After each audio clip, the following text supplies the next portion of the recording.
Lacson versus Romero, medal scandal. So ngayon dad, nagte-trending at nagva-viral yung napakarami mga military medals ni Brigadier General na isang reservist na si ex-Congressman Mikey Romero. Kasi lumalabas sa kanyang uniform sa mga viral photos or allegations na meron siyang multiple mga awards. Meron siyang isang Gold Cross Award for bravery and gallantry in the face of enemy fire. Meron din siyang mga 3 Luzon, Visayas at Mindanao na anti-insurgency medals na ibig sabihin 6 months ka daw kada area na yon nakipaglaban sa mga insurgents, tsaka mga several other medals na nakadisplay sa kanyang uniforme na bilang isang reservist ng Air Force. So, syempre, sinasabi ni Senator Ping Lacson, dapat daw kinwestiyon niya ito noon pero nakaligtaan lang daw niya. Ngayon naman, nag-react ang ilang mga veterans na nakakuha din ng Gold Cross at ibang medals tulad ni MJ Chico na isang veteran. Sinasabi niya nakakuha siya ng Gold Cross at sabi niya na bakit ganun? Bakit nagiging parang political exchange for favors to mga medals. Ngayon naman, siyang sinasabi ni ex-congressman Mikey Romero na wala daw siyang natanggap na Gold Cross, gawad sa kapayapaan daw ang sinasabi ninyong Gold Cross. Yung nga lang, ina-analyze ni Ed Linggau ng News 5 yung mga medals na nakuha niya. At sinabi niya na oo nga, merong gawad ng kapayapaan, pero meron ding Gold Cross based dun sa kanyang mga photos na dun sa magazine ng Rising Tigers kasi pinakita niya iba't ibang angle.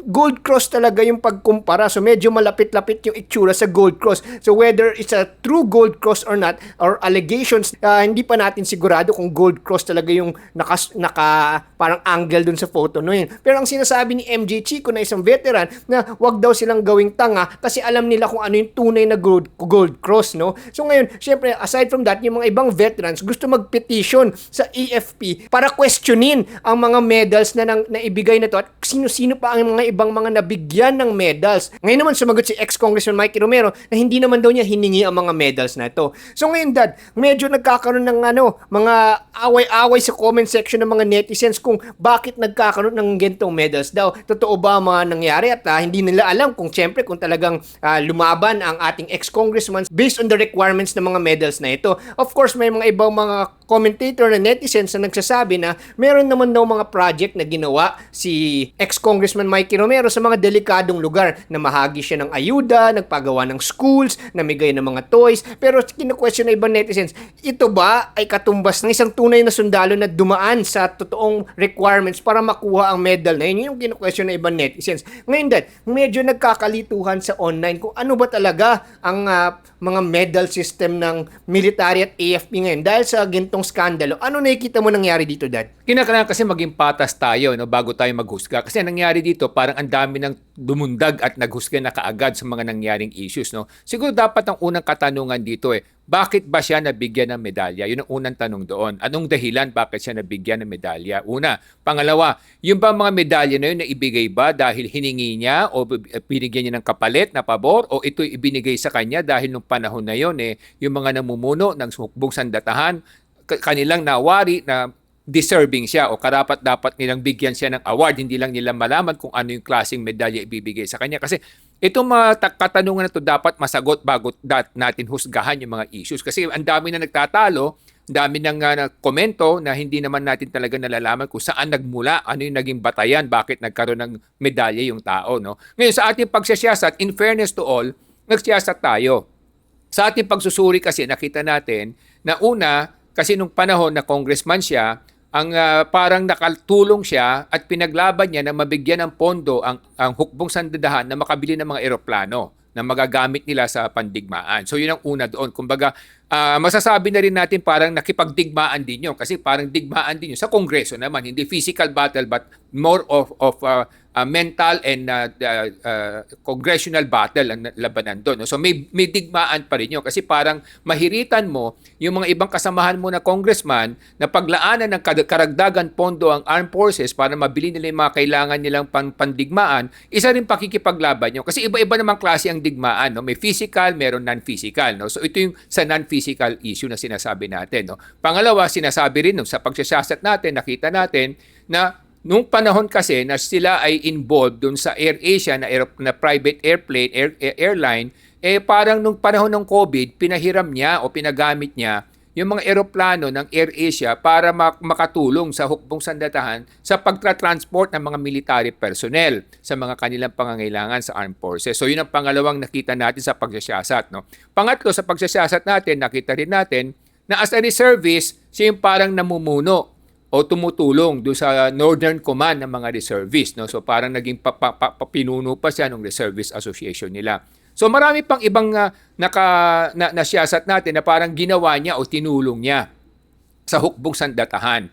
Ngayon yun ang unang issue doon. So ngayon, ang tanong dito, karapat dapat niya bang makuha yung mga medalyang yon para sa mga ganong klaseng ginawa niyang tulong o suporta at pakikipaglaban para mabigyan ng pondo ang hukbong sandatahan? Yun ang issue ngayon dito. Pero ang sagot naman diyan ganito yun. No? So siyempre, kung kayo yung mga veteran, kasi may kanya-kanyang panig yan, no? Yung mga veteran soldier na sinasabi natin na former military soldiers, no? At yung mga sinasabi natin yung hukbong sandatahan, no? Pangalawa, yung mga opisyal, no, na na-involve sa pagbibigay ng medalya. At pangatlo, siyempre yung mga sinasabi natin, yung mga nagko-komento, mga government official o kasama na din Senator Lacson na meron silang mga komento tungkol sa paggawad ng mga ganitong klase medalya. So tatlong panig yan na dapat din natin talakayin. No? So unang panig do sa mga ex-veterans. No? Siguro sa mga ex-veterans ang masasabi lang natin, if they have earned their gold medal or their gold cross medal or their medal, then ibig sabihin, they fought the war, nakipaglaban sila at nabigyan sila ng kaukulang kumbaga recognition at reward, no? Or award. No? So for their gallantry, for their bravery. So that is given at nirespeto yon at ginagalang yon. Di ba? May kasabihan nga the first obligation of a man is to his conscience and to his honor. No? So by Mark Twain yan. No? So ibig sabihin, bilang a good soldier, tapos ka na, nagretiro ka na, nakipaglaban ka para sa bayan mo, nakipagdigmaan ka, at nalagay sa alanganin yung buhay mo, at nabigyan ka ng medalya, that is something that's really honorable and respectable. No? Na kahit nasa konsyensya mo, nasa sa isip mo yun, kung meron kang nagawa para sa bayan. Di ba? Yun ang una doon. Pangalawa, kung dati kang ex-soldier, alam mo rin sa isang chain of command ng military, you cannot question the decision of the higher up, especially during the time na nandun ka sa military. Chain of command, ano yan? Kumbaga, yan ang guidebook ng mga sundalo, di ba? Na pag inuto sa taas, dapat susundin mo. Bakit ka mo? Kasi nga katulad sinasabi natin, minsan meron tayong mga pananaw na hindi natin nakikita kung ano yung pananaw nung itaas. Kasi minsan one-sided yung viewpoint natin. No? Bigyan ko ng halimbawa itong lata ng apeton. No? So pag nilagay ko dyan, makikita natin, sasabihin mo sa akin na nakikita mo, merong pangalan dyan ng apeton. Dito sa likod, hindi ko nakikita yon. So magtatalo tayo kasi iba yung nakikita mo, iba yung nakikita ko. Pangalawa, yung interpretasyon mo. Pag sinabi mong weight gain, ang sasabihin ko sa iyo, ang unang interpretasyon ko, pampataba ba yan? Pero alam natin, pag binasa natin yung likod, nakasulat dito na hindi siya pampataba. Ito yung nakakatulong sa mga tao na kulang sa muscle. Kasi pag uminom ka nito, may protein to na nagbibigay sigla sa iyong mga muscle at pag in-exercise mo, lalaki yung muscle mo. So, ibig sabihin, hindi ka madadagdagan ng taba. Madadagdagan ka ng timbang dahil yung mass ng body mo, pag in-exercise, magkakaroon ng muscle, nakakatulong to para itong vitamina. So, but you cannot understand it unless you turn it around and you see the whole can. Ganon din yung sinasabi natin. No? Kasi, katulad sinabi ko, a lot of people jump into the conclusion already, not understanding, not knowing why these medals were given. Yun ang unang issue doon. Ngayon, kung sinasabi natin, may mga naitulong ba siya sa military at during that time, mga namumuno ng military, they felt or they think that he deserves it for one reason or the other, then we have to ask that military official why that kind of medal. Yun na kasi pinagtatanong na lang dito He deserves, as far as they're concerned, he deserves to be rewarded. And siguro wala silang maibigay na ibang reward kung hindi yung ganong klaseng gantimpala para pagbibigay pugay sa mga hirap at tulong na binigay niya sa kanila. So again, to question that judgment is also unfair, di ba? Kasi hindi naman nila nakikita yung buong ikot ng lata na sinasabi natin, di ba? So as a former military man also, you must understand that you have to respect the chain of command. And kung sinasabi natin, bakit ba binigay ito ng mga higher ups ninyo? Nasuhulan ba? O nakinabang ba? O ibinigay nila dahil sa tingin nila wala silang ibang maibigay na gantimpala sa laki na naitulong sa hukbong sandatahan. So these are judgment calls kasi minsan ng higher ups, di ba? Pag ikaw ay nasa pinuno, minsan ay meron ka mga judgment calls na dapat gawin kahit na alam mo minsan parang hindi uugma pero yun ang nakikita mong paraan para magampanan o magawa yung inyong objective. Kasi bilang military man, you should understand there's always an objective, di ba? Yun ang sinasabi natin. And if you're the leader, you have to achieve that objective by all means possible with whatever you have. So kung yun lang ang kaya nilang ibigay, kaya siguro ibinigay nila. I'm not kumbaga second guessing what these people have done. But what I'm saying is, if you are a leader, sometimes you have tools or options that you can use to achieve an objective. And limited tools, limited din yung magagamit mo. So siguro kaya ito na ibigay. Yun, in fairness to all parties, no, wala tayong kukutsain, wala tayong liliitin, at wala tayong aakusahan. Pero sinasabi lang natin, dapat maunawaan ng mga kababayan natin yung buong istorya, di ba? Kasi para na siguro maging fair to all, no? And there's another story I'd like to share with everyone, no? So, kahit naman sa Biblia may ganitong istorya, di ba? Merong isang may-ari ng lupain, alas 7 ng umaga, nag-ikot siya sa kalsada, may mga nakita siyang walang trabaho. Sabi niya doon sa mga mama, gusto niyo ba magtrabaho? Ang sabi ng mga mama, opo, gusto namin magtrabaho. O sige, kayo magsaka ng aking lupain, ngayong umaga hanggang mamayang hapon, matapos ang hapon, ang bayad ko sa inyo 1 dinari. Sabi na lang natin, 100 pesos halimbawa. So umuo sila. So nung tanghali, nag-ikot ulit yung may-ari ng lupain. Pag-ikot niya, nakita niya may mga taong walang trabaho rin. So sinabi niya, gusto niyo ba magkaroon ng trabaho? Sinabi nila, opo. O sige, magsaka kayo ng aking lupain hanggang mamayang hapon, alas 5. Babayaran ko kayo ng 1 dinari din o 100 pesos. O di umuo sila. Nung alas 3 na ng hapon, nag-ikot ulit yung may-ari ng lupain. May nakita siyang walang trabaho. Sinabi niya sa mga walang trabaho, gusto niyo ba magtrabaho? Opo. O sige, magsaka kayo sa aking lupain hanggang alas 5 ng hapon, ang babayaran ko sa inyo 1 dinari. So yun ang naging kasunduan nila. Nung pagdating na ng alas 6, swelduhan na, yung mga nagtrabaho ng alas 3, binigyan niya ng 1 dinari. Yung mga nagtrabaho ng alas 12, binigyan niya ng 1 dinari. Yung mga nagtrabaho ng alas 8, alas 7, binigyan din niya 1 dinari. Nagreklamo ngayon yung mga nabigyan ng 1 dinari nung yung nagtrabaho ng alas 7 at alas 12. Sabi nila, bakit ganon? Hindi po kayo patas. Kasi nga, ang nangyari, binigyan nyo ng 1 dinari, 2 oras ang tinabaho niya. Kami, kanina pang umaga dito, 1 dinari din binigay ninyo. Ang sagot ng may-ari ng lupain hindi ba yan ang napagkasunduan natin? Tinanggap nyo naman yung napagkasunduan natin. So, yun din ang aking mga mensahe para sa lahat ng ating mga kababayan.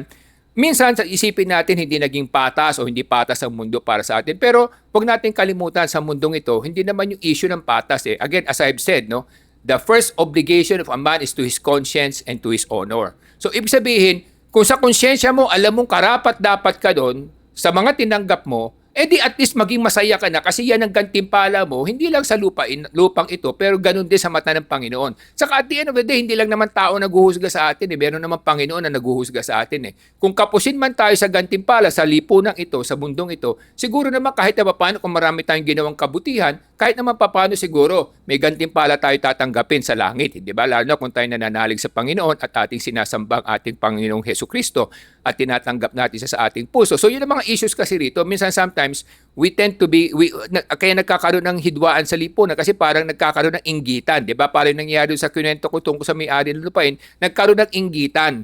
No? Pero hindi naman nila naitimbang kung ano din yung mga naitulong ng bawat isa.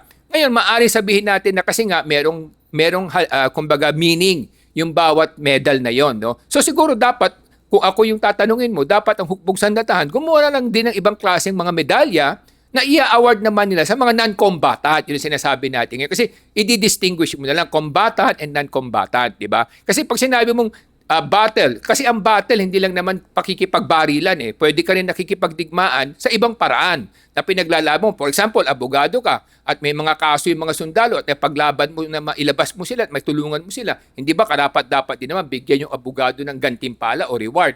Ano may bibigay ng military kung ito lang yung mga medalya na pwede nilang ibigay? Kaya siguro yun na nangyari. Ngayon, ang tanong na lang, kung ikaw naman yung tatanggap, kung alam mo kung ano yung halaga ng medal na yon at hindi naman naangkop dun sa tatanggapin mo, siguro mas mabuti rin, mas kagalang-galang na wag mo na lang tanggapin, di ba? Kung akong tatanungin mo, halimbawa, nakatulong ako sa hukbong sandatahan at alam ko naman yung medalya na yun may ibang kahulugan, siguro mas kahanga-hanga kung di ko na lang tanggapin. Bigyan nyo na lang ako ng pake o kahit tawag na lamang. At least nakatulong ako sa inyo. Yun na lamang kahit nasang ala-ala lang sa aking konsyensya, alam ko nakatulong ako sa inyo. Hindi ba? Kasi at the end of the day, katulad sinabi natin, mas mahalaga yung konsyensya at yung dangal mo kaysa doon sa mga medalyang yan. Kasi medalya, wala naman yan. Pag namatay ka, wala nang halaga yan. Pero habang nabubuhay ka at siguro naman pagdating din sa langit, kung malinis yung konsensya mo, kahit naman papaano, mas matatahimik ang kaluluwa mo. Ngayon naman, may mga ibang netizens na nagque-question dito sa mga reservist ranks, ano? Kasi tulad nung ranko ni ex-congressman Mikey Romero, BGen or Brigadier General yata ang sinasabi nilang rango niya. So parang napakataas ng rango niya. At kina-question ng mga tao, itong mga reservist na napakataas ng rango, parang sino pinagsususpetsahan ng mga ibang netizens na parang, tumaas ang mga ranko nila kasi posibleng nagkaroon ng mga political horse trading. Yun yung mga aligasyon ng mga netizens sa comment section, ano? Whether true or not, hindi natin alam. Pero ang sinasabi nila, pag nagkagera ba talaga o nagkaroon ng isang conflict sa isang lugar, kung tinawag ang mga reservist na to na mga politiko, pero matataas ang ranko na, kailangan namin kayo bilang reservist na maging active for this certain conflict or combat dito sa Kalayaan Island or something. Totoo bang reservist sila na matatawag or talagang pang honorary title lang to? Kaya medyo kine-question ng netizens ang pagiging reservist status ngayon ng mga matataas ang rango na politiko. Anong masasabi mo dun, Dad? Well, kasi if you're a military man, alam mo naman kasi yung mga kumbaga parameters, no, o yung mga ginagamit na batayan kung paano ka ma-promote sa rango mo, 'di ba? Kasi bibigyan ko ng halimbawa, no, marami akong kilala na mga magagaling na sundalo, pero dahil hindi sila nakapagtapos na pag-aaral, ang pinakamataas na posisyon na kukuha nila hanggang sarhento lamang. Kahit na mahaba na yung serbisyo nila, kahit na talagang subok na sila sa digmaan, talagang hanggang sarhento lang because mayroon kang qualification para ma-promote ka, kinakailangan college educated level, college graduate ka, di ba? Kung college graduate ka naman at sumama ka sa hukbong sandataan, immediately second lieutenant ka, di ba? Especially kung galing ka sa Philippine Military Academy, no? Saka sa PNPA, Philippine National Police Academy. Pag graduate ka doon ng 4-year course, automatically pagsama mo sa hukbong sandataan o sa kapulisyahan, immediately second lieutenant ka. Ganun yun. Ganun lang kasimple yun eh. Samantalang yung matagal na nagsilbi at nakipagdigmaan na ng dekada, hanggang sarhento lang nga abutin niya. Ito second lieutenant ka agad, di ba? Tapos after a few years, magiging first lieutenant na yan, no? Hanggang abutin niya yung general, no? Para maging general naman, dapat mag-master's degree pa rin sila, no? Kailangan nila mag-aral ulit, no? In between, no? So, kailangan nyo, kumbaga kasama yon sa batayan, no? Hindi lang yung gallantry, bravery, pero at the same time, academics din, di ba? So, yun ang kailangan mo para ma-promote ka sa pinakamataas na posisyon. So, yan yung mga sinasabi natin, mga batas ng tao na ginawa nila para sa ganun magkaroon ng mga ranking, di ba? So, it could be unfair. Sa mata ng iba, unfair, di ba? Hindi patas. Pero in this world kasi, what is fair, di ba? May mga tao diyan na pinanganak sa mayamang angkan na hindi na nagtatrabaho pero ang dami nilang pera at hindi naman sila nagpapagod, naghihirap katulad ng mga pangkaraniwang mamayan. Yung iba naman, sinuwerte sa loto o sa whatsoever, di ba? So, ang mundo talaga, kung sasabihin natin, what is fair? Fair is only in the eyes of God and fair is only in heaven, di ba? Yun yung sinasabi natin eh. Kaya nga, sa mundong ito, ang patas depende kung sino yung tumitingin at kung sino yung taong naghuhusga, di ba? Kasi nga, ang talagang patas lamang ay yung binabasa tayo ng Panginoon natin sa ating damdamin, sa ating puso. Pero sa mundong ito, ang mga tao kasi very subjective, no? Bihira yung talagang objective. And even objective yan, meron pa rin biases yan, in whatever you call it, no? So, at the end of the day, sabihin natin, na ganun, kung ikaw sundalo, alam mo dapat yun, naintindihan mo na pag hindi ka nakapagtapos ng college, hindi ka mapropromote into a lieutenant or major or captain or colonel or general, di ba? Pero pag nakapag-aral ka, kahit na hindi ka pa, wala kang combat experience, napropromote kang first lieutenant, captain, major, di ba? Nagiging commander ka kaagad, di ba? So yun ang mga tinatawag nating the rules and the parameters of men na ginawa na para sa ganun magkaroon ng parang professionalism yung mga organisasyon natin, which is kung aaralin mo naman kung bakit, naintindihan din natin, no? Kasi kung bakit kasi kung dumaan ka sa college course, natapos mo, nakapag 4-year college graduate ka, bakit second lieutenant ka? Pag doktor ka, saka abogado ka, sumali ka sa hukbong sandataan, immediately captain ka, no? Hindi ka nadadaan sa first lieutenant. Immediately captain na kaagad yung rango mo, so mas mataas pa dahil mas mataas yung pinag-aralan mo, no? So rank-wise, mas mataas kaagad yung ibinibigay sa yung rango. So ito yung kadalasan din naiintindihan ng ating mga kababayan, no? So kaya nga pinapaliwanag natin para maunawaan nila kung ano yung batayan, ano yung basihan, di ba? So there's really nothing fair if you look at it. But what is basic here is that why does an AFP, an organization like the AFP, require this kind of parameters? Kasi nga, iniisip nila, number one, pag nakapagtapos ka ng college, number one, ibig sabihin, mas disiplinado ka. Diba? Pangalawa, ibig sabihin, mas marami kang natutunan. Pangatlo, kung ilalagay ka nila sa isang official position, officership position, at least mas marunong kang gumawa ng sistema, hindi bara-bara kasi nga nakapag-aral ka. At mas madali kang turuan at mas madali kang makaunawa at mas madali mo naintindihan yung mga tamang pamamaraan kasi nga nag-aral ka. So merong kasamang respeto yun na nakapagtapos ka. So yun ang una doon. Lalo na kung doktor ka at saka abogado ka, ibig sabihin dumaan ka sa 8 taon na paghihirap at pagdurusa sa pag-aaral at naipakita mo na determinado ka, meron kang disiplina sa katawan mo, sa pag-iisip mo, at meron kang commitment na gampanan yung dapat mong gawin. So yun ang isa kasing batayan nila kung bakit kinakailangan nakapag-aral ka kahit na kung gusto mo ma-promote na general, kinakailangan mag-master's degree ka. Bakit? Kasi paano ka mangangasiwa na napakalaking organisasyon kung hindi mo alam yung mga tamang pamamaraan. So yun ang mga sinasabi natin para maintindihan natin mga kababayan. Ngayon naman, ang mga sinasabi ng iba pa, syempre, sinasabi na life is not fair. Pero syempre, what is fair?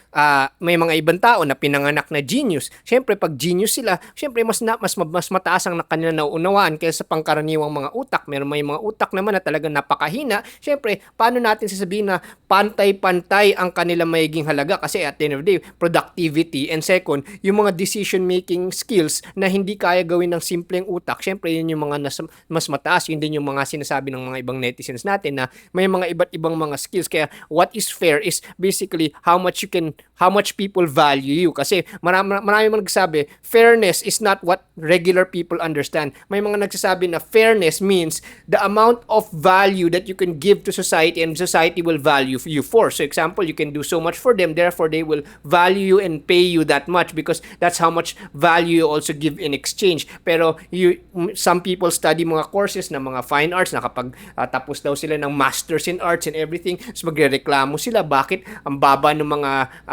trabaho na kuha nila. Pero hindi naman pantay-pantay kasi yung mga value na maibibigay niya at yung mga taong bibili nun. Kasi it's about how much people will buy that value, yung na-train niya sa sarili niya. So anyway, going back to the military nga, itong college course na to, at itong mga politiko na to, medyo nako-question kasi syempre clear sa mga minds sa mga netizens na pag nakapag-aral, okay, medyo mas mataas ngayong ranking, pero pag mga politiko, ano daw mga basehan dun? Well, siguro, kasi sinabi natin, kasi pag politiko ka at siguro binigyan ka ng recognition ng armed forces, ng hukbong sandatahan, ibig sabihin meron kang nagawang tulong para sa hukbong sandatahan na mahirap naman timbangin din at mahirap maunawaan ng pangkaraniwang mga mamamayan, di ba? Kasi katulad sinasabi natin, sa nabasa ko, sa nasiyasat natin, parang nakatulong siya sa paghubog ng budget na mabigyan ng karagdagang budget na magagamit nila yung mga makabili sila ng mga eroplano, mga C-130 no, nakita ko na magagamit nila para sa digmaan. No? So yun ang malaking bagay kasi doon. No? Pangalawa, during the pandemic nga, naitulungan niya yung mga military na makatransport, move back and forth. No? So saka pangatlo, marami siyang sinusuportahan na yata ng mga organisasyon na sumusuporta sa Armed Forces of the Philippines. So yun ang issue kasi dito na kung bakit siya binigyan ng ganong klaseng medalya ng mga opisyal during that time. Kasi parang pag sinabi mong mali yun, di para sinasabi natin na yung commander nila o general nila during that time, nagkamali rin sa desisyon niya. Hindi ba? Yun ang ibig sabihin nun eh. Pangalawa, sinasabi ba natin na napakabobo nun para bigyan niyang ganong klaseng reward o medalya? Hindi naman natin alam kung bakit niya binigay yon. So, why do we jump to conclusion right away? Di ba? That's why nagsiyasat tayo at nakita natin na, yun pala yung mga kadahilanan. Saka siguro, wala siyang ibang maibigay kung hindi yun na lang naibigay niya, di ba? Kasi sometimes yung interpretation ka natin, yun ang issue kasi dito, di ba? Na parang kung yun lang yung kaya mong ibigay, kaya yun ang ibinigay mo, di ba? Kasi sabi mo, hindi fair eh. Pero kasi ganito yan, bigyan lang natin ng simpleng halimbawa. No? Halimbawa, nasa gitna ka ng disyerto at uhaw na uhaw ka at wala kang tubig. Wala kang tubig. Tapos wala kang mabilhan. Wala kang mabilhan at uhaw na uhaw ka na sa gitna ng sikat ng araw, pinapawisan ka at nainitan ka, halimbawa. Tapos merong isang mama na mayroon lang siyang boteng tubig. Ngayon, ayaw niyang ibigay sa'yo kasi gusto rin niyang gamitin yon. Gusto rin niya sa kanya yun eh. Gusto niya para sa kanya rin sana yon. Ngayon, dahil meron ka lang isang relong Rolex, halimbawa na ang halaga 1,000,000, bakit mo ipagpapalit yung Rolex na yun na 1,000,000 sa isang boteng tubig na mabibili mo ng 10 piso lamang sa supermarket o sa grocery?